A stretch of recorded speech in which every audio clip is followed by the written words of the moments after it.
खुशामदीद भाई। शुक्रिया। खुशामदीद भाई, आपको देखकर अच्छा लगा।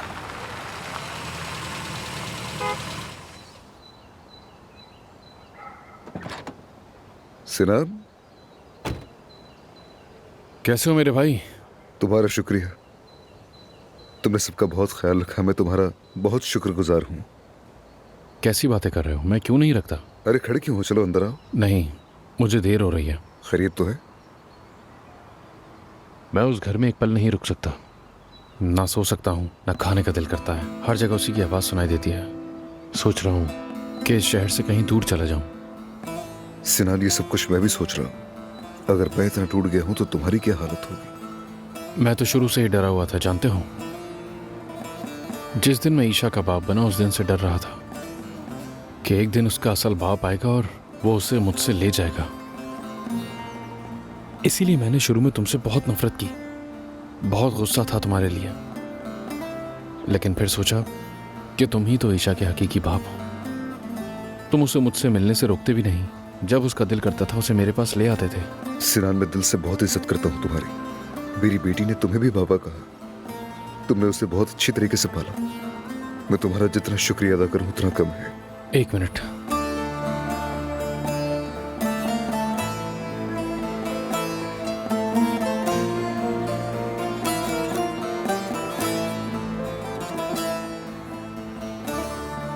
ये सब चीजें तुम्हारे पास होनी चाहिए।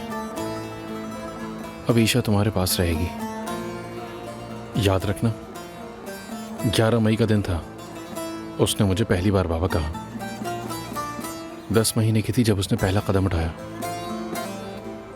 मेरी बच्ची बहुत ज्यादा बहादुर थी। वो कभी किसी चीज से नहीं डरती थी। तुम दोनों हमेशा ऐसे ही मोहब्बत करते रहना।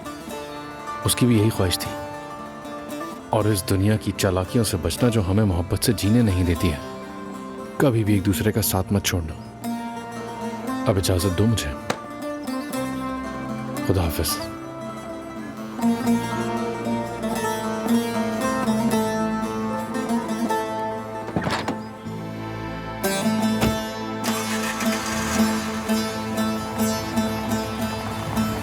ये क्या है?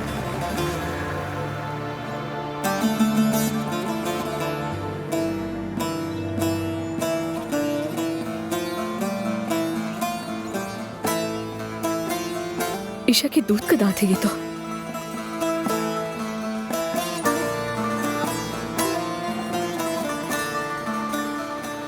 उसने कहा था कि इसे संभालो और इसी तरह ईशा तुम्हारे पास रहेगी।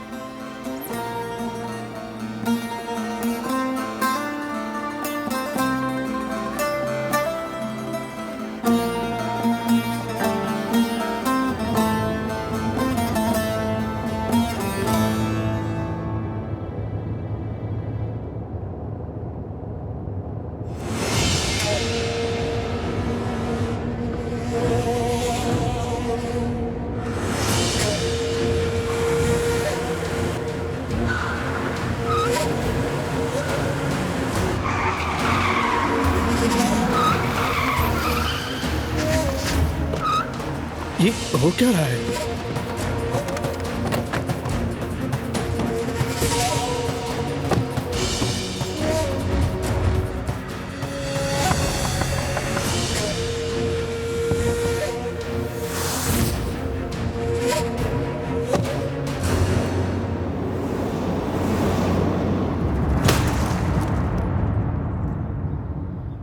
अल्लाह का लाख शुक्र है। काश तमाम मसले यहीं खत्म हो जाए, अब कोई दुख ना देखूं। अब हमारी फैमिली पर कोई बुरा वक्त, कोई मुसीबत, कोई परेशानी दोबारा ना आए। सुहा कहाँ पर है? मैं अभी देखकर आई हूँ, शायद आराम कर रही है। नसीब देखो जरा। एक औरत ने पहले बच्चा खो दिया और फिर अपने शौहर को। जो कुछ हुआ उसके बाद संभलना आसान नहीं। अदनान, मैंने तुम्हारा कमरा तैयार करवा दिया। दोहा ने अच्छी तरह हवा भी लगाई है। आज किसी से कोई वादा मत करना। आज हम सब एक साथ बैठेंगे खानदान की तरह। मुझे अब चलना चाहिए। ऐसे वक्त में हमें एक नहीं होना चाहिए क्या? इतनी मुसीबतों के बाद। जैसी तुम्हारी मर्जी सिमरत, खुद को मजबूर मत समझो। दोहा, क्या वो पट्टियां बनाई हैं जो अदनान को पसंद है? जी जी असमत साहिबा, वो मैंने बहुत पहले ही बना ली थी, बस गर्म करने के लिए रखी हैं। चाय तुम सर्व करो, मैं किचन में जाके देखती हूँ। माशाल्लाह, कितनी मेहनती है वो। अपना दुख दबाए फिरती है, फिर भी हर वक्त मेरा हाथ बटाने की कोशिश करती है हमेशा। असमत साहिबा, फिजियोथेरेपिस्ट आ गया है। आज था क्या? अरे मैं तो भूल ही गई। अच्छा ऐसा करो, उसे ऊपर कमरे में ले जाओ, मैं भी आती। डॉक्टर ने घुटनों के लिए फिजियोथेरेपी का कहा था। मैं जा रही हूँ, तुम सब खाना खाओ। कुछ चाहिए आपको असमत साहिबा? नहीं बेटी, तुम बहुत थक गई होगी, जाकर बैठो, मैं जा रही हूँ।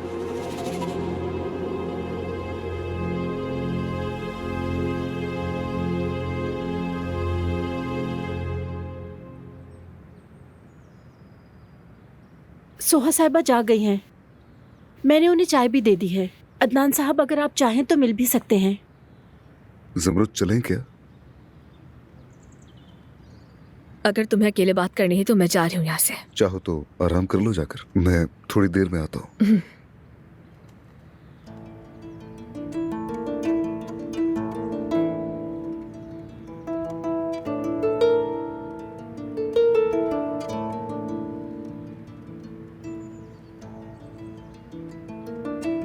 चाय तो बहुत ठंडी है, तुम जरा ख्याल नहीं रख सकती क्या?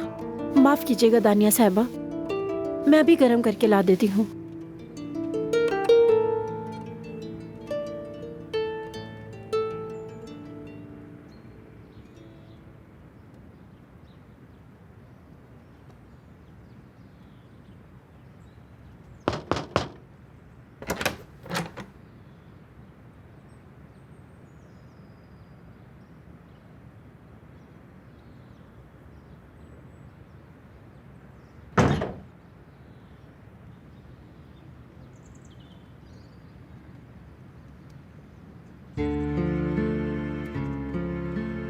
सुहा,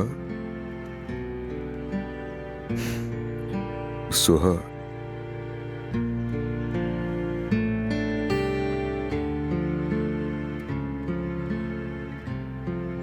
मैं देखने आया था कि तुम कैसी हो, लेकिन मुझे मालूम है तुम मुझसे नाराज हो। जानता हूं कि तुम मुझसे दूर भाग रही हो।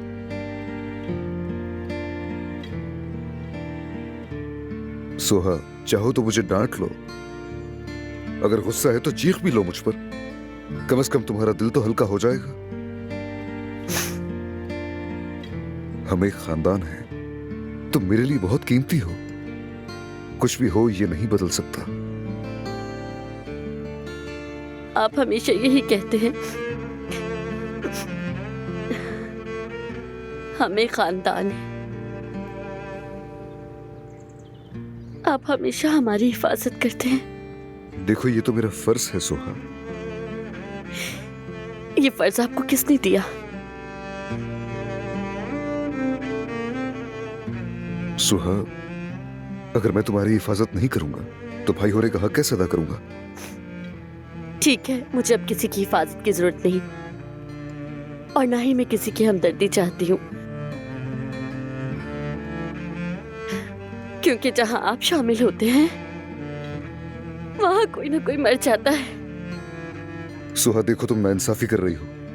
मैंने कभी किसी को नुकसान नहीं पहुंचाया और ना ही कभी ये चाहा कि कोई जख्मी हो। आपने मेरे शौहर को कत्ल किया। मैं कह रहा हूं कि मैंने हामिद को नहीं मारा, तुम समझ क्यों नहीं रही हो? क्योंकि मैं समझना ही नहीं चाहती। आप सबने मिलकर मारा है उसे।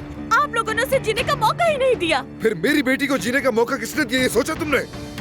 मेरी बेटी कहाँ है? मेरी छोटी बेटी कहाँ है? इसका जवाब दो मुझे। है जवाब क्या तुम्हारे पास? तो क्या मुझे ईशा का कोई गम नहीं? क्या मैं बेहिस हो चुकी हूँ? सुहा, देखो, मेरी बात का मतलब ये नहीं था। आपको लगता है कि हामिद का गम मना रही हूँ इसलिए मुझे ईशा का कोई दुख नहीं है? क्या किसी के दिल में दो जख्म एक साथ नहीं हो सकते? सुहा, पता नहीं तुम्हें किसने क्या कहा है, मगर आइंदा मुझे दूसरों की बातों पर कसूरवार मत ठहराना, समझ गई? वो मेरा शौहर था, मुझसे मोहब्बत करता था, हर चीज के बावजूद, सबके खिलाफ जाकर भी। मैं भी उससे मोहब्बत करती थी। सुहा, तुम उसके साथ जिंदगी गुजारने वाली नहीं थी। याद है तुमने खुद उसे छोड़ा था। तुमने खुद बताया था उसने तुम्हारे साथ क्या क्या किया। वो इंसान तुम्हारी जिंदगी में कैसे आया और क्या चाहता था तुमसे। हमने बात की थी, हमने एक दूसरे को माफ कर दिया था।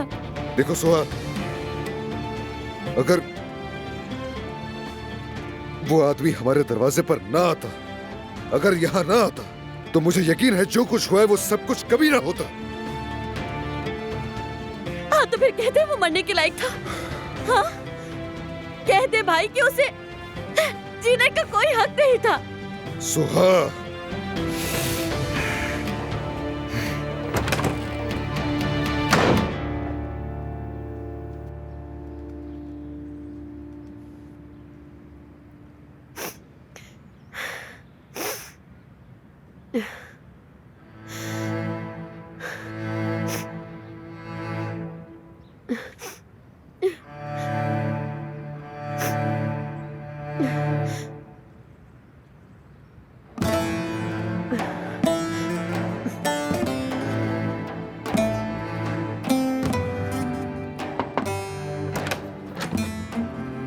सोहा बेटी, मैं दरअसल चाय का कप लेने आई थी।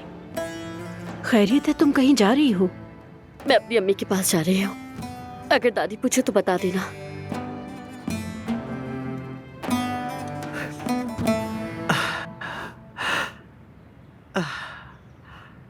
मैं खुद को काफी बेहतर महसूस कर रही हूँ। बहुत शुक्रिया बेटा। आपके घुटनों का दर्द जल्दी खत्म हो जाएगा। शुक्रिया बेटा। ओह, शुक्रिया बेटा। आज के लिए इतना काफी है अजमत साहिबा। शुक्रिया। हुरिया बेगम, आप इस तरह अचानक यहाँ क्यों आ गई? बस थोड़ी सी सीढ़ियाँ चढ़ के आई हूँ, कोई थक थोड़ी गई हूँ, आप फिक्र मत करें। ये लो बेटा, बहुत बहुत शुक्रिया। आपका भी बहुत शुक्रिया। अल्लाह हाफिज। हाँ चलो जाओ, खुदा हाफिज बेटा, खुदा हाफिज। अरे आप परेशान मत होइएगा, मैं तो बस वैसे ही आ गई अजमत साहिबा। 2 बातें करूंगी और चली जाऊंगी। ऐसे एक बात बताऊं आपको, जब इस तरह घुटनों की मालिश होती है ना, तो कहते हैं घुटने की हड्डी और खराब हो जाती है और बिल्कुल चल नहीं पाता इंसान। बहुत दर्द होता है हुरिया बेगम, बहुत। रात भर दर्द की वजह से नींद नहीं आती। हाँ जाहिर है नींद की कमी होगी, उसी से तो आंखों के नीचे से हल्के पड़ जाते हैं ना।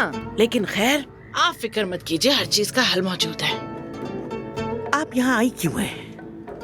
अरे हद हो गई अजमत साहिबा, आप तो बिल्कुल बेमुरव्वत हो चुकी हैं। देखिए मेरा दामाद, मेरा प्यारा दामाद जेल से बाहर आया है, तो मिलने तो आऊंगी ना मैं आपसे। फिर आप मुझसे गिला करती कि तुम मिलने ही नहीं आई मुझसे। ठीक है, बहुत शुक्रिया। मुझे खुशी हुई कि आप आई, लेकिन अब जाएं और दरवाजा बंद कर दें, क्योंकि अब मैं सोना चाहती हूँ। देखिए दिल तो कहता है कि मलिहा का रिश्ता आप किसी ऐसे शख्स से कर दूं जो हमारे खानदान की सही कदर करे और इज्जत करे हमारी। बस यही सोचा अब मैंने। समझ में आया, अब समझ में आया कि आपके सरे आने की क्या वजह थी। समझ गई कि क्यों आई हैं आप यहाँ। मेरे पास तो और भी बहुत सारी बातें, मगर जबान पर नहीं ला सकती ना। जरा तसव्वुर करें अजमत साहिबा, अगर मैंने सच बोल दिया तो क्या हो जाएगा? आपको पुलिस स्टेशन लेके जाया जाएगा, क्योंकि आप ही तो अदनान के वालिदैन की मौत की जिम्मेदार हैं। अरे चुप कर जाओ हुरिया, किसी ने सुन लिया तो क्या होगा? क्या करती हो?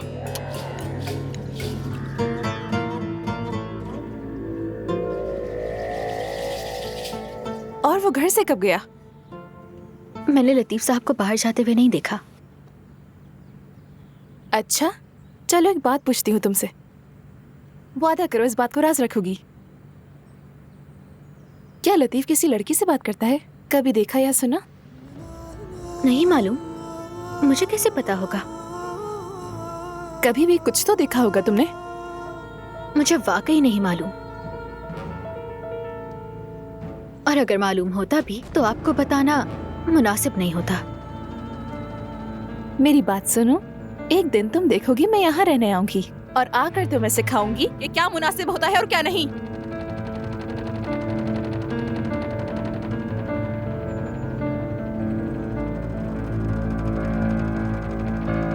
और हाँ, मुझे याद आया, जब जमरुद यहाँ आई थी ना तो आपने उसके लिए एक सोने का कंगन लिया था, याद है ना आपको? वैसा ही बिल्कुल मलिहा के लिए भी ले लीजिएगा, वरना बहनों में इख्तिलाफ हो जाएगा। चले मैं चलती हूँ। हाँ। क्या हो गया? अब हमें तो मत चराइए, बूढ़ी हो जाएंगी और झुर्रियाँ पड़ जाएंगी आपको इंशाल्लाह। तौबा इस्तग़फ़ार।